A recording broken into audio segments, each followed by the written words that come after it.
জামাতের ইসলাম এরা কিন্তু ইন্দুরের মতো আমরা ঘরগুলা কাটতেছে।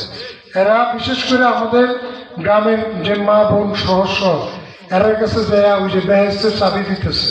তারপরে তারা কি করে ওই তালিমের কথা কয়ে তারা ডাক দেয়, ওই কিছু কিছু মাদ্রাসা লোকজন পাঠাইয়া তালিম দিব কয়ে ডাক দেয়া 1 ঘন্টা কিন্তু সুন্দর করে বয়ান দেয়। 1 ঘন্টা পরে শেষ বেলা যায় ওই জামাত ইসলামের কথাটা কয়। এর আগে কিন্তু খুব সুন্দর কথা কয়, বিকাশে টাকা নিব, এই করবো শিখবো, নানান কথা কয়।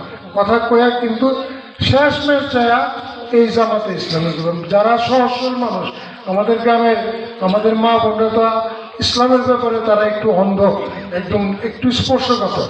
তাদেরকে সুন্দর করে ইসলামের বয়ান টয়ান দিয়া সুন্দর করে শেষ বেলা যায় ওই জামাতের পাকিস্তানের জামাতে ইসলামের কথা হয়।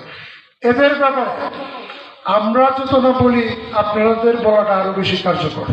আপনারা তাদের ব্যাপারে আমাদের বিভিন্ন এই ওয়াজ মাহফিলে আপনারা তাদেরকে সতর্ক করবেন, নইলে কিন্তু আমাদের এরা ধরেন কমি মাদ্রাসার সংখ্যা বেশি দিকে তারা পারতেছে না, কিন্তু তারাও কিন্তু চেষ্টা থাইমা নাই, আস্তে আস্তে কিন্তু তারা চেষ্টা করতেছে। কিন্তু যে সমস্ত এলাকাতে কমি মাদ্রাসা কম সেই সমস্ত এলাকাতে কিন্তু তারা ঘাঁটি ঘেরে ফেলছে, অনেক ঘাঁটি ঘেরে ফেলছে, আস্তে আস্তে কিন্তু আগে গেছে। আর বিশেষ করে আমাদের যে মুরব্বী এই হাফেজের আমাদের মৌলানা মুরব্বী কিন্তু বলছে জামাতের ইসলাম প্রকৃত ইসলাম না।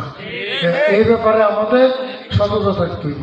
এবং আমরা এরা কিন্তু এখন না হলে আস্তে আস্তে কিন্তু এরা আগে গেছে। এদের ব্যাপারে আমাদের এমনই আস্তে আস্তে প্রতিরোধ করে তুলতে হবে, নইলে কিন্তু একটা সময় আপনি এদের সাথে পারবেন না। এরা প্রচুর টাকা পয়সা নিয়ে নামছে, নাই এরা আস্তে আস্তে ধরেন ইন্দুরের মতো কাজ করতেছে। এই ব্যাপারে